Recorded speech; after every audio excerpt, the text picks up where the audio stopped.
Welcome to Stocks in Translation. I'm your host, Jared Blikre. Alongside me is the people's voice. You know her as Sydnee Freed. Before we get started, please like, subscribe, and comment on Stocks in Translation on Spotify, Apple Music, Amazon, or YouTube. Guess what? Today we are welcoming Mary Esposito. She is an entrepreneur, an influencer, the founder of Money with Mary. And today we're going to be talking about entrepreneurship with a touch of economics and even markets from the perspective of a relatively new investor. Our phrase of the day, creator economy. We tend to focus on the end results, the reels and the stories, but today we're going to go behind the scenes and we're going to see how the sausage is made.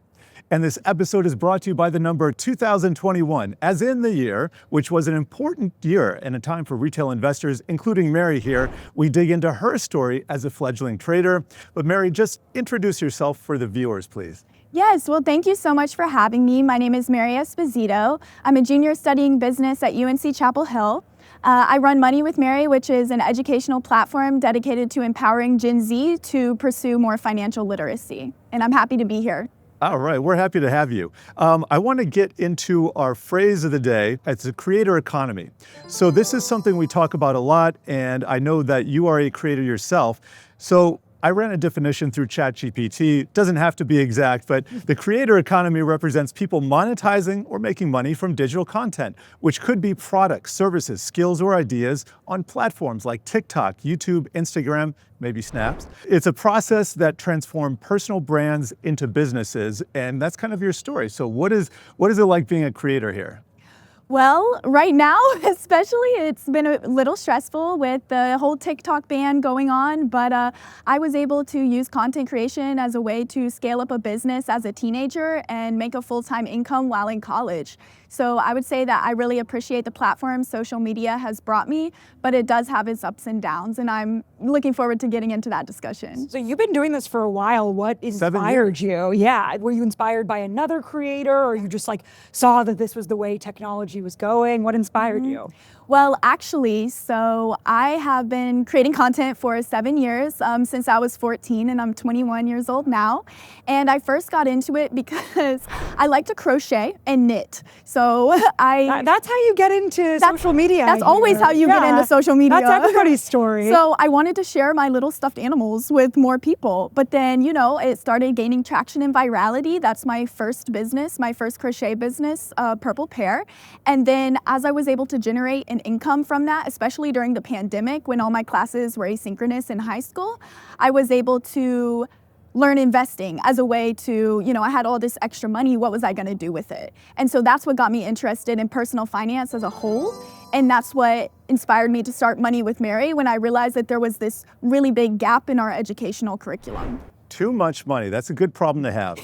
You mentioned TikTok. I want to get to that because we almost had a ban, and in fact, this ban could still take place in X amount of days. But did you have a backup plan? What were you thinking? What was going through your head? So actually, the TikTok ban has been floating around for years. I mean, we initially since saw Trump won. Exactly, 4 years ago. So as soon as I saw that, I thought, okay, I need to go with a company that is not TikTok as my primary platform because I want to build a sustainable business. And so 2 years ago, I migrated my primary platform to Instagram, even though I started gaining traction on TikTok. So now, while TikTok banned, I use TikTok as a software, and while it's a bit stressful, most of my brand deals and most of my traction and engagement is on Instagram. And so I'm mostly focusing on building up that strong community. A lot of people flocked to Rednote when they thought that TikTok was going to go down. Did you consider? So the way that I considered Rednote is I went ahead and I secured my usernames just in case. But honestly, I just viewed Rednote more as a protest action that might just be a passing wave. Could you give us a little bit of background here for people who might not be enmeshed in social media? What is Rednote? Yeah, so Rednote is a Chinese-owned social media app that a lot of users, after they heard about the TikTok ban, flocked to it as a protest because TikTok— That's a statement. That's a political statement. Right, because TikTok the whole concern is over, national security and data from the Chinese. And so people thought that, well, as an act of protest, let me just give my data to China again. The perfect protest. Did a lot of your friends go to Rednote? Not even your fellow creators, but friends? Honestly, no. It was mostly content creators. I feel like there was more a sense of urgency among content creators because this is how we make money. I feel like more other people were just mourning the loss of TikTok, but a lot of people already have social media on Instagram, and so traditional consumers more so went over there is what I observed. So we have a new president, it's Trump 2.0, and we know that there's been a lot of he kind of has Mark Zuckerberg cozying up to him. Does Trump change the way you're viewing social media and its future? Yes. So especially with the TikTok ban, we still don't know what's going to happen. I'm not sure, with the new buyer, if that even happens and comes to fruition, what the algorithm would look like, how that would change. I heard Mr. Beast is in the running too. I heard that too. Why not? Why Mr. not? Beast, no period after the Mr. Oh, yes. We got to note that. Oh, The spelling of his name. Yeah. I was shocked. I was like, what is this? Why isn't there a period? Right. So honestly, it's not changed my outlook too much because I do use Instagram as my primary platform, although I am migrating to YouTube Shorts as my secondary platform instead of TikTok because for me personally, if this comes down to an issue of national security, which is what they say, I'm going to build my sustainable business on apps that are American owned and that have, the approval of the US government, so to speak. What about Blue Sky? Is that on your radar? Anything to that? No, that's not really on my radar. Okay. I'm going to be honest. I was just mostly. asking. My Gen Z audience is on Instagram, YouTube Shorts, and TikTok. How do you differentiate between all of these platforms as a creator? I know, from your point of view, each probably has its benefits and its Yes. drawbacks. So how do you kind of view those? Yes. Well, the thing with TikTok versus Instagram that I find really interesting is on TikTok, the whole allure is that there's virality.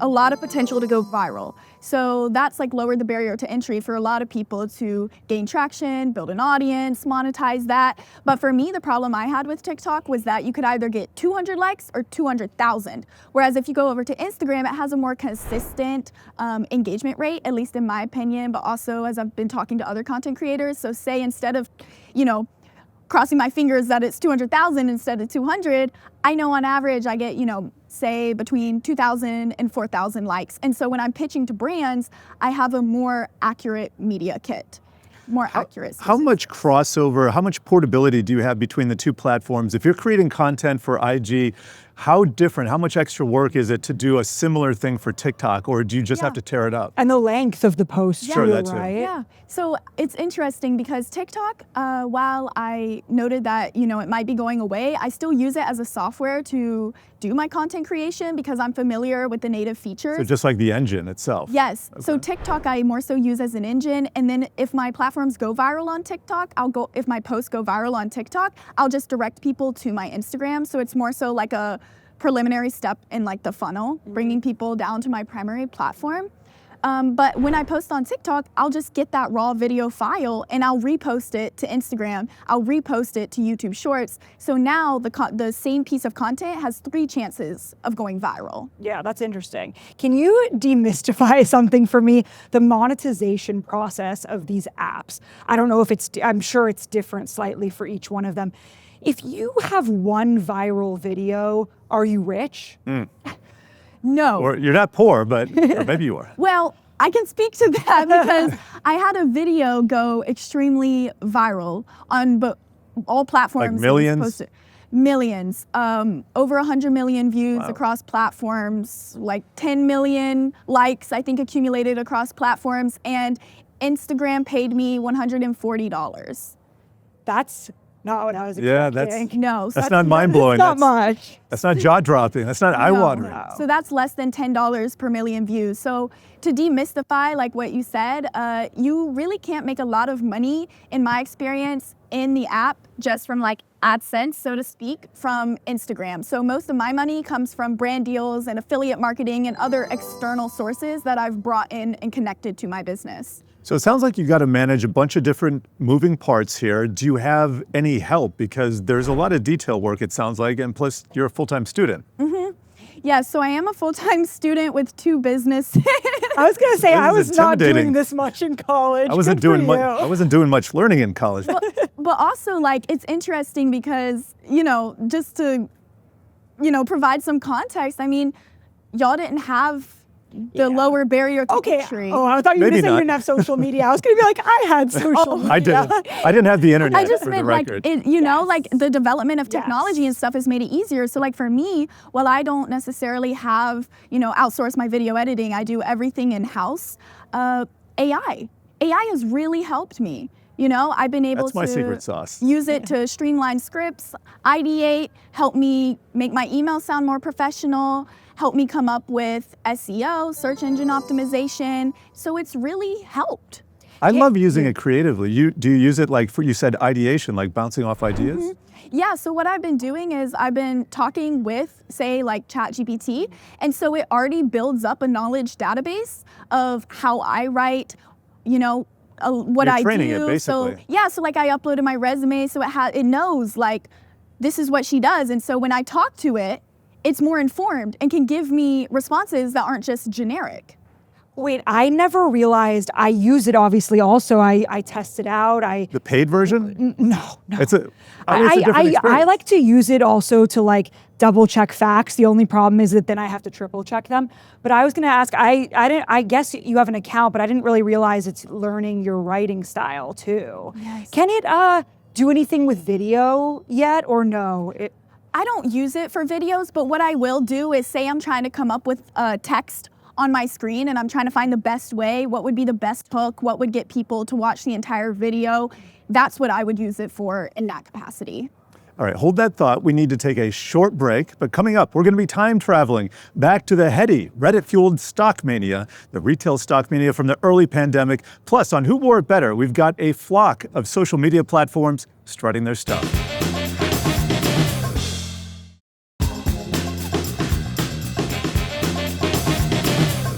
We are back. This episode is brought to you by the number 2021, and we're talking about the year. So let's go back in time to January of 21. We weren't even a year into the pandemic. Stimulus checks were getting funneled into Robinhood and other accounts, and a sleepy corner of the market called value stocks suddenly came alive. Roaring Kitty was becoming famous in the Reddit investing community as beaten down stocks like GameStop, AMC Entertainment started coming to life.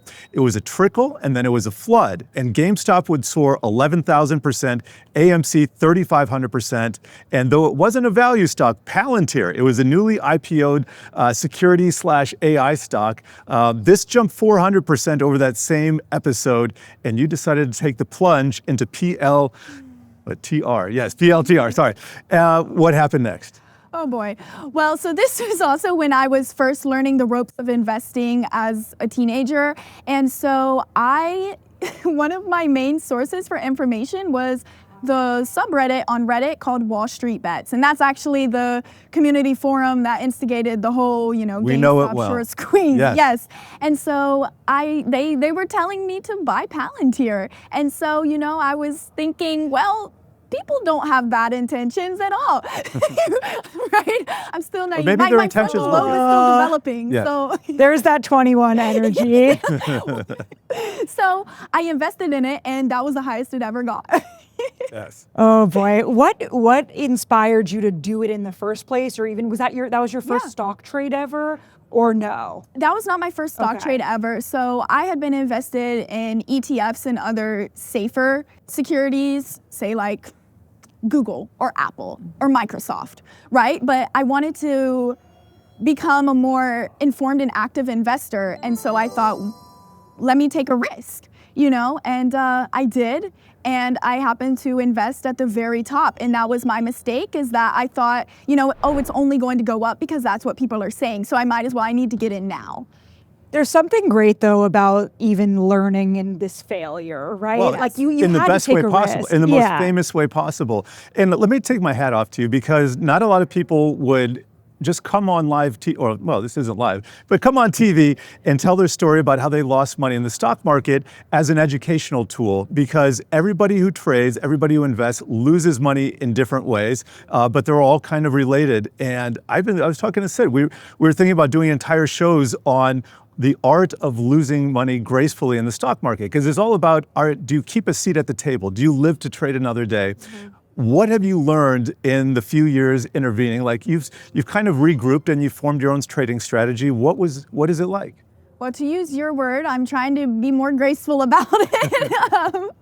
But I've adopted my strategy to instead be dollar cost averaging, because instead of Like investing Warren Buffett, yes. huge chunks of money at different random intervals trying to time it, it's like time in the market instead of timing the market. And so now I can automate my trades, and so I'm investing smaller increments, but more periodically and consistently. So I might catch a high, I might catch a low, but overall as the stock market rises, I'm still, gaining a considerable return. And that's impressive, because that kind of mimics a strategy of somebody with a 401k or an IRA. I'm wondering, and you don't have necessarily a job that automatically funnels that money, and you're just doing that by yourself. Yeah. How did you set that up, and what gave you the ideas to just say, okay, this is something I need to do? Well, while I don't have a 401k, I have a Roth IRA because I have earned income. So I've been maxing that out consistently for the past several years. So that's a way, to your point about how I'm doing that. Does your portfolio still include individual stocks? Do you still take risks? Yeah, so for me, I'd say that I'm privileged in the sense that I'm only 21, so I have a lot of time. So because of that, I do have more flexibility to take risks, and so I am. Now, in my Roth IRA, because that's more long-term, I am investing in just ETFs and stuff, because that is my retirement fund. So I'm not trying to go, super crazy with that. But in my individual brokerage account, I am trading in individual stocks, but mostly focusing on long-term investments, because that's why I have, at least 40 years in the market until I'm going to really need that for retirement. So a lot of blue chip stocks, but occasionally I will pick, as long as I do enough research, I'll pick like, oh, I think this has potential. Oh, I think that has potential. But overall, I would say I'm playing it pretty safely, but I trust that, as it compounds every year, that I'm still going to have a high return on investment. When I was your age, I don't think I had anything yet in the stock market, so I'm very impressed. How do friends invest, or colleagues? How do they think about investing? Yeah, well, unfortunately, and something I do want to touch on is that, as I've been talking to my friends, there's a drastic disparity between my male friends and my female friends. It seems that my male friends were introduced to these concepts much earlier, and it was something that they were expected to be interested in. So they were given the opportunity to be interested in it. But women, a lot of my female friends did not have the same opportunity, right? So that's something I'm noticing, but also with the influx of a lot of retail investing apps, people have been able to invest more simply. It's been simplified, the process, and so more people are able to invest. You mentioned crypto before, just in passing. I know that, and not trying to pick on you again, but you were invested in crypto in 2021. You managed to catch a top. Yeah, that was a rough. But what do you think about it now? I mean, when you do your research, do you say, okay, there's a position, maybe it's only a few percentage points, but is there a position for crypto? Yes, so I actually am still in crypto. And so, I did a lot of research about how much exactly should I invest in crypto. A lot of people were saying, less than 5% of your entire investment portfolio. And so that's the direction that I chose to take, because at the end of the day, the crypto market doesn't have that same historical tracking that the stock market does. And so it is more volatile and it is more risky. And so I've invested in Bitcoin and Ethereum, but that's with money that's expendable. So if I lose it, I'm not in a drastic financial situation. Okay, we got to get to who wore it better. So we are shaking things up today. And instead of gowns and tuxedos, we are watching the top social media platforms strut their stuff down the digital runway.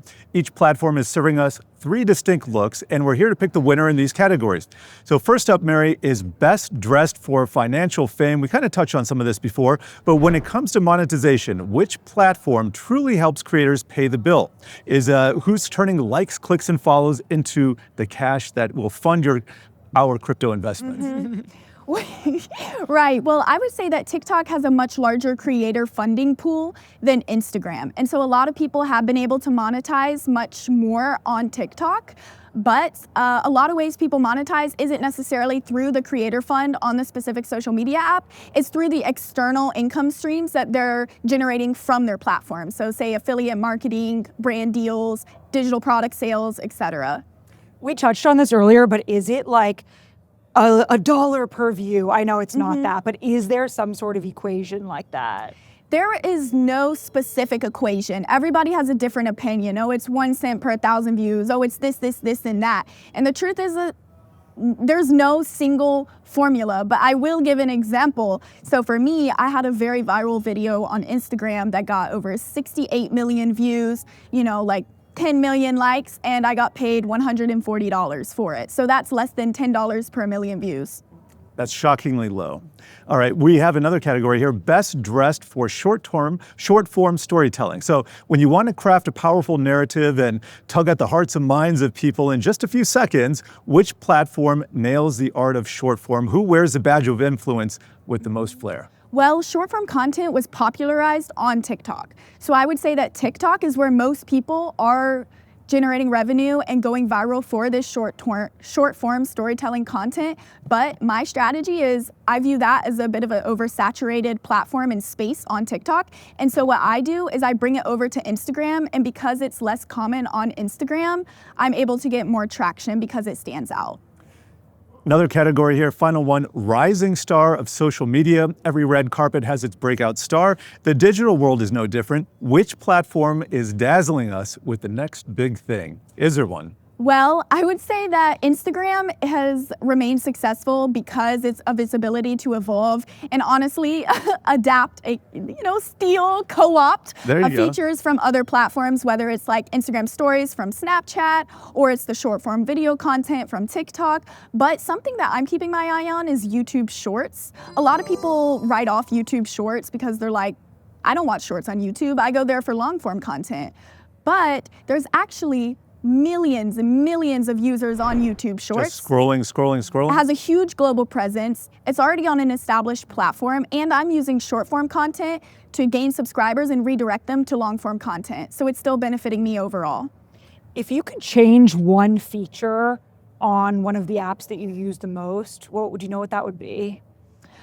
Or is something missing? Is there a feature that's missing from one of your favorite apps that you're like, I wish I could do this? The get paid button. Yeah, well, that's true. Can I say that? Sure, why not? I wish that there was more creator funding. That's a common sentiment among apps, and something I also really want to touch on is I wish there was less censorship, in the sense that some of these issues I want to talk about when I'm talking about financial literacy do extend to politics and do extend to other spheres because finance and money is so intertwined. All right, we have wound things down here at Stocks in Translation. Make sure you check out all our other episodes on the Yahoo Finance site and mobile app, as well as your favorite podcast platforms. Leave a comment, subscribe wherever you get your podcasts, and we will see you the next time on Stocks in Translation.